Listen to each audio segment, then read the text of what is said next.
Their misfortunes were the result of someone in their midst carrying around a very big secret. It all started in June of 2021. Chandler fell down an entire flight of stairs, smashing his head in the process. Over the course of that day, he started to feel woozy and disoriented, and his legs started to feel numb. He rushed himself to the hospital, and unfortunately, the doctors discovered he had a severe concussion and he had a brain bleed. The numbness in his legs appeared to be the result of permanent nerve damage. Chandler, who was so excited about this opportunity in Florida, is now back home in a neck brace with a cane to get around. Everything he had worked for had just been taken away. And it was crushing for his family too. But despite how bad Chandler's accident was, the trauma it inflicted on Chandler and his family was nothing compared to what happened next. The Haldersons owned a small cabin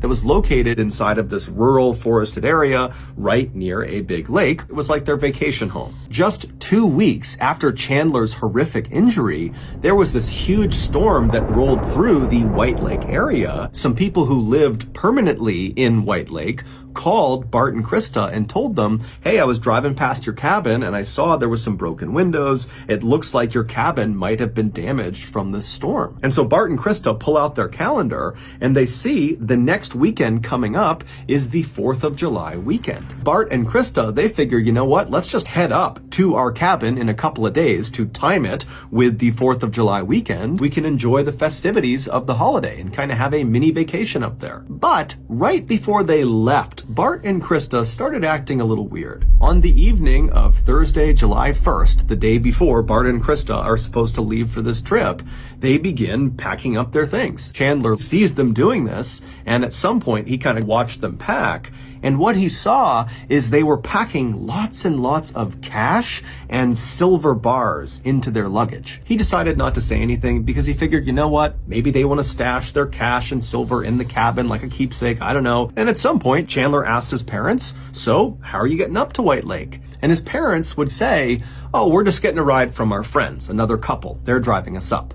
But they didn't tell him who the couple was. They basically just said, it's our friends. And so again, Chandler's sitting there thinking, okay, this whole thing is a little bit weird, but you know what? It's their business. They obviously don't want to tell me. And so he just kind of let it go. Bart and Krista, they finish packing and they move all their luggage to the front of the house right near the front door. And then a little while later, they and Chandler would retreat to their rooms and they would go to sleep. Chandler got up early at about 6 a.m. And when he got up, he began slowly hobbling his way down the stairs, expecting to see his mom and dad. They certainly wouldn't have left without telling him, but he gets downstairs and the house is dark and totally empty, and all of the bags, they were all gone. But when he looked outside, his parents weren't out there, and sure enough, their cars were still in the driveway. And so Chandler was left to believe that, well, I guess my parents did get picked up by whoever these friends were, and they did not feel the need to come tell me they were leaving. Now, this did leave Chandler a little bit shaken up, but again, Chandler just told himself that his parents would be just fine. He promptly called his girlfriend, Catherine, and asked her to come over and stay at his house with him for a couple of days. And so she comes over, and they basically spent the weekend just kind of lounging around and eating nice food and watching Netflix. But by the end of the weekend, there was an undertone that both of them noticed that something was wrong. Chandler had told his girlfriend about the strangeness of his parents' quick departure to White Lake, but he had said to her, you know, I'm sure it's fine, and she basically said the same thing. But by Sunday, Bart and Krista had still not called or texted or checked in with Chandler or Mitchell or anybody. They were just totally gone and silent. And whenever Chandler or Catherine tried calling Bart or Krista's cell phone, it didn't even ring. It just went straight to voicemail. But by late that day, Sunday, July 4th, Krista would text her son, Chandler. And what she basically said was, hey, we arrived in White Lake. You know, it's packed here. The service is terrible, but we're going to stick around for the parade, and we'll be back either Monday night or Tuesday early. But the next day, Monday, Bart and Krista did not come home. They didn't call anyone. They didn't text anyone. And again, whenever anybody tried calling their cell phones, which now was Chandler, Catherine, and also Mitchell, who had been looped in on what's going on with his parents, Bart and Krista's phone didn't ring. It just went straight to voicemail. And then the day after that, on Tuesday, July 6th, they didn't come home. And again, no one could get in touch with them. And again, they did not contact anyone. Additionally, on Tuesday, Krista's office began calling Chandler and Mitchell asking if they knew where Krista was. She was scheduled to work on that day, and she was scheduled to work on that previous Friday, which was the day Bart and Krista left for the lake, meaning she had left on this trip without telling anybody at work. But before Chandler, Mitchell, and Catherine could process this information, Bart's employer began calling them, asking the same things. Chandler, Mitchell, and Catherine and other family members are trying to call Bart and Krista. They're calling other people in White Lake to see if anybody knows where they are, but nobody does. And so finally, the next morning on Wednesday, July 7th, Chandler goes to the police and he files a missing person report. The police in Windsor contacted the police up north in White Lake and asked them to do a check on this cabin to see if maybe Bart and Krista were there. But when the White Lake police arrived at the Halderson cabin, Bart and Krista were not there. No one was there. In fact, the cabin looked like it had not been used in months. The outside was totally overgrown, and inside there was no food in the fridge. And interestingly, the police would also tell Chandler, Mitchell, and Catherine that there was no damage done to this cabin. There were no broken windows or any sign, at least no obvious sign, of storm damage to this cabin. Bart and Krista's family is like, wait a minute, who called them and told them to head up there to fix these obvious broken windows? Are those the same mystery friends that drove them up in the first place? Was this some sort of trap? Have they been set up? Are they okay? And so by the following day, Thursday, July 8th, the police made a discovery that at first seemed relatively minor, but when they examined it more closely, they realized it was a huge discovery and it completely broke the case wide open. So 3 days before Bart and Krista hopped into that mystery person's car, Bart had finally just had it. There had been something bothering him for a really long time, and he had just finally decided, you know what? Today, I'm going to get to the bottom of it. And so Bart pulled out his phone, he punched in a number, he put it to his ear, and after a few rings, a young man named Omar Job answered his call. And for the first half of the call, it was basically just Bart being really angry and aggressive towards Omar. But then during the second half of the call, when Omar really had a chance to speak for the first time, Bart's tone completely changed. He was no longer angry. He actually sounded totally defeated. And so after this 17-minute phone call finally comes to an end,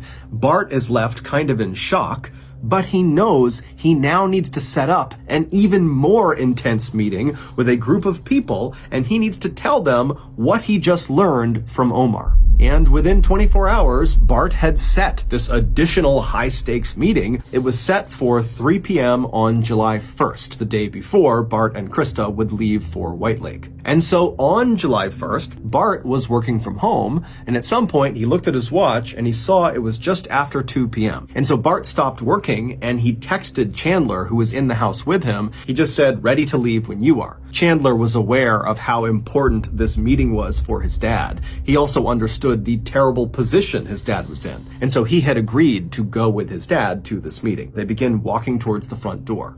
But then something happens. Chandler was standing behind Bart. And so as they're moving towards the door, Chandler reaches out and grabs a rifle he was hiding on the first floor. He raises it and he fires at least 2 shots into his father's back. And then once his father fell to the ground and was either dead or dying, Chandler, calm as can be, pulled out his phone and he texted his mother and told her, hey, dad's phone is dead, so just text me. And then Chandler also sent his mother a text saying, get soda on your way home. To which his mother just wrote, "K, I can," smiley face. All Chandler was trying to do was buy as much time as possible to prep the house for his mother's return. He moved his father's body into some hiding place, and then after maybe trying to clean up a little bit, Chandler laid in wait for his mother. She walked inside of her beautiful little dream home where she had raised her family over the past couple of decades, only to be immediately gunned down by her son the second she walked inside. It would turn out Chandler was living a double life. He had never graduated from college, but he just kept telling his friends and family that he was progressing through college and then he graduated from college, all made up. He also did not have a job at the insurance company. He just told his family that he worked from home, which really meant he sat in his room and played video games all day. And needless to say, he did not have a job with SpaceX. He had never even applied. As for his head injury, he may have bumped his head at some point, and he did go to the doctors by himself, but that doctor just told him he might have a mild concussion and then offered him a neck brace and told him, you don't need to wear it. That's only if you want to wear it. But then very quickly, Chandler turned this non-injury into a debilitating, life-altering injury. He needed an excuse for why he wasn't starting his job at SpaceX. Chandler lied about virtually every aspect of his life to virtually everyone in his life. And for the most part, people did believe him.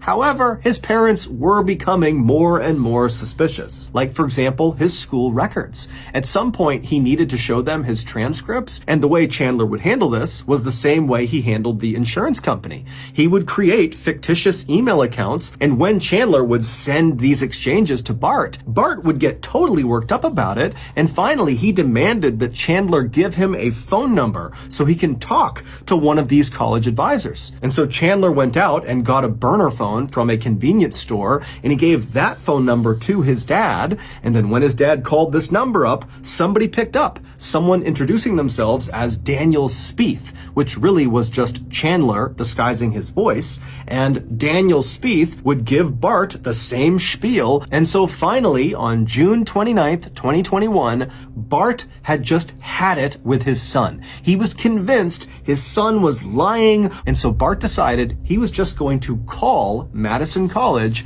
and pretend to be Chandler and see if he could get his transcripts. And after a few rings, Omar Job, a customer service rep at Madison College, picked up, and initially Bart was kind of aggressive and mean towards Omar for really no reason other than he was just so frustrated with this whole situation. And so he's on this call pretending to be Chandler, and he's kind of barking at Omar. But then after a couple of minutes, Omar finally was able to talk, and he said, hey, Chandler, I looked you up in the system, and you don't go to this school. You've never gone to this school, save for maybe one semester, and you failed out. And so it's at this point, when Bart hears this, that he just pauses for a really long amount of time on this call. And because Chandler had used like 5 or 6 different names when pretending to be college advisors, Bart asked about every other name he had interacted with, believing he was talking to Madison College. And one by one, Omar told him, I'm sorry, those people do not work here. Bart knew his son was living a huge lie. And so he hung up with Omar, and then Bart called real college advisors at Madison College, and he set a meeting for July 1st at 3 p.m. And then he told Chandler that he had set this meeting, and Chandler was going to come with him, and they together were going to ask those college advisors why they can't produce Chandler's transcripts. Now, Bart, of course, knew Chandler did not have transcripts, and so he likely had set this meeting to get Chandler to call the meeting off and come clean about this big lie. But the way Chandler handled being caught was not to own up to any of this. He didn't call off the meeting. He just waited until the day of the meeting, and then he killed his father, killed his mother, and then dismembered their bodies and burned their body parts in the family fireplace, including their heads. And then when he couldn't destroy their bodies completely, he took what was left of their remains and scattered them all over town in parks and forests and rivers. He even put his father's torso behind his girlfriend's parents' house. And all the while, as he's doing this, he's spinning this ridiculous story to his girlfriend, to his brother, to other members of the Halderson family, to police, to colleagues of Bart and Krista, that Bart and Krista just up and left on the morning of July 2nd with this mystery couple. Ultimately, though, Chandler did so many things that got him caught. From the mountain of physical evidence he left behind inside of his house, and also at the various dump sites where he didn't even bury the body parts. He would just put them underneath sticks and branches, and so they were very easy to find. to his extremely suspicious behavior on July 7th when he walked into the police station and reported his parents missing. That whole time he was talking to police officers, he was acting so weird and was just saying things that didn't make sense, and he just totally came off like a guy who did not care at all that his parents were gone and really just seemed like a guy who was hiding something. But the big breakthrough that happened on July 8th that broke the case open stemmed from the text message Krista's phone sent to Chandler's phone on July 4th. One of the first questions they had for him was, okay, well, when was the last time you spoke to your parents? And Chandler would tell them he got a text message from his mother on Sunday, July 4th. And then he showed them the text message. And the text message said that they had arrived in White Lake, but the police noticed that this text message had been sent on July 4th, but in White Lake that year, the parade was on July 3rd. And so this led police to check phone records, and they would discover that text message was sent from Krista's phone to Chandler's phone. But when it was sent, Krista's phone was not in White Lake. Instead, it was inside of the Halderson home, right near Chandler's phone. And so when police went to the Halderson house, they searched it and they found Krista's phone in the garage underneath a drawer inside of a shoe wrapped in tinfoil next to her driver's license. It was determined that Chandler had acted entirely alone. Chandler would ultimately be found guilty of killing his parents, and he would be sentenced to life in prison without the possibility of parole. Chandler has still not taken any responsibility for what he's done. Instead, he just tells anybody who will listen that his plan is to continue to appeal his verdict. Just know that I really appreciate your support, and until next time, that's going to do it. See ya.